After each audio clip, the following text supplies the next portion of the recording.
In my hands-on impressions of the Q90T, I was amazed with Samsung's ability to produce bright, vivid scenes in game mode.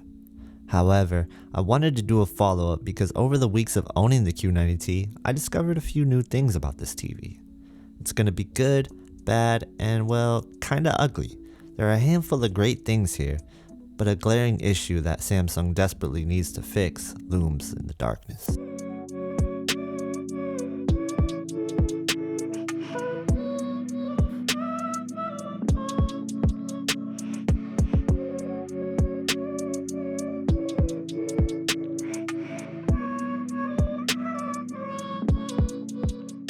Instead of going in order with the theme of good, bad, and ugly, let's start with the most glaring issue, the ugly.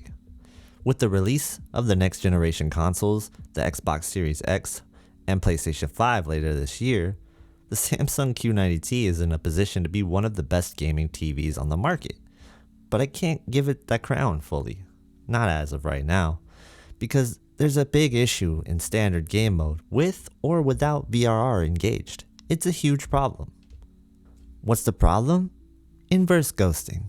In games that I played, I noticed a handful of titles that displayed inverse ghosting. I will demonstrate what this looks like in this video. Inverse ghosting is highly present in darker scenes.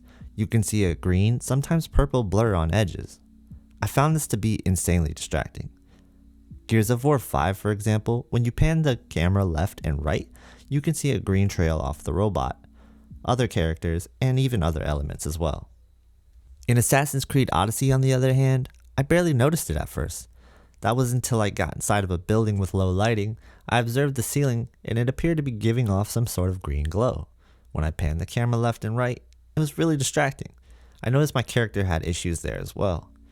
It's really not a pleasant thing to see from any TV, especially one that costs this much. Keep in mind, this is an issue that many users confirmed to be present in any Samsung VA panel TV from 2019 to 2020. Some users even said it was active in some 2018 models as well. But I have no proof to those claims. I can only go off of what I see on YouTube. The only way to fix this as of right now is to turn on Game Motion Plus. Do know that this is said to increase latency, but you're going to be sitting at around 20 to 25 milliseconds after turning this on, so really that shouldn't give you any issues at all with input lag in most gaming situations. If you turn the judder and blur reduction down to 0 on Game Motion Plus, you'll get less increased latency, but the picture won't pop as much. Just by adding 1 to one of those parameters is going to give you a little bit more pop to the picture. I'm not sure why it's like this, but that's just something I discovered.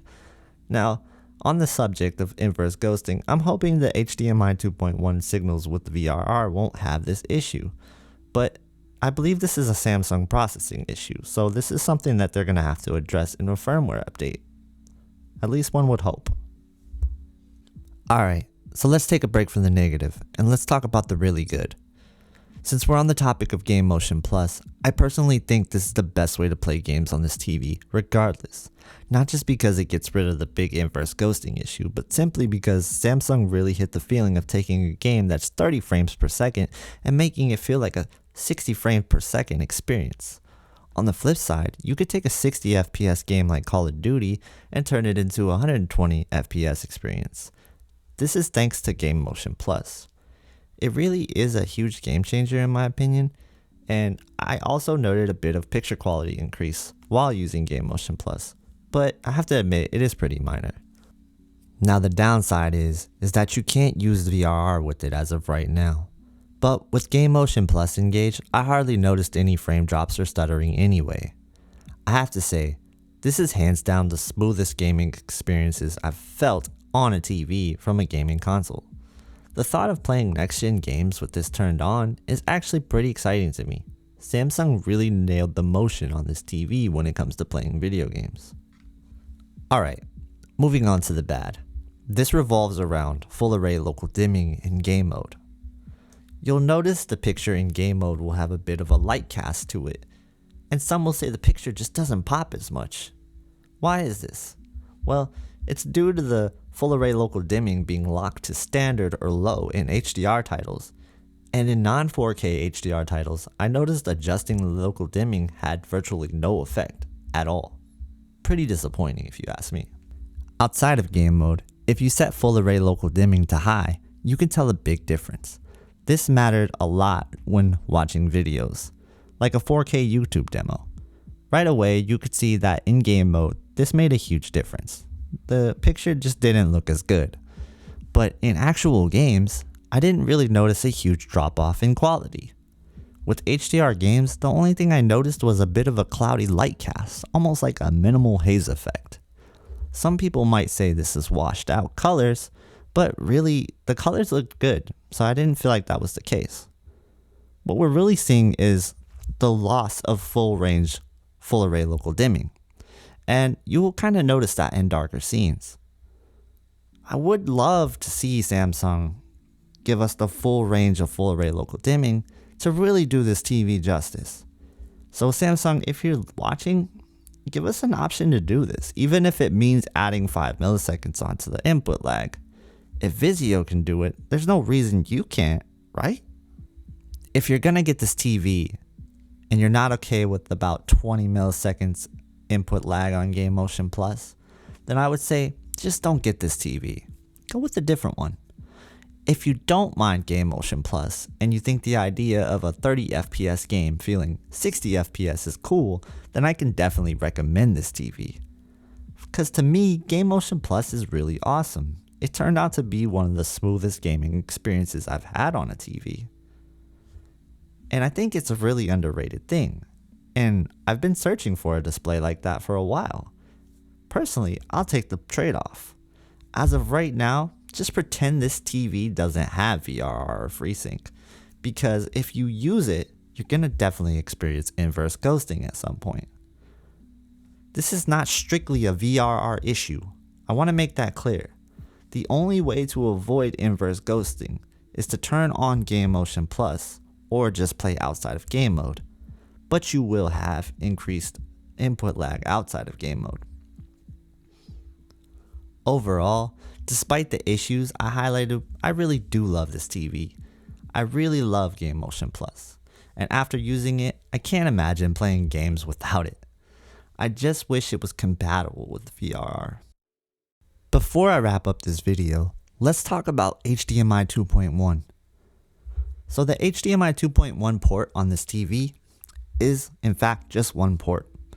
A Samsung rep confirmed on an AV Forums podcast that the Q90T does only have one HDMI 2.1 compatible port. And I'm here to report that this port is limited in its capability of 2.0 devices. Port 4, for example, only does 120 Hz up to 1080p with FreeSync or VRR. But all of the other ports go up to 1440p with 120 Hz and FreeSync. Kinda weird. So if you're gonna play 1440p 120 Hz, don't use the gaming port.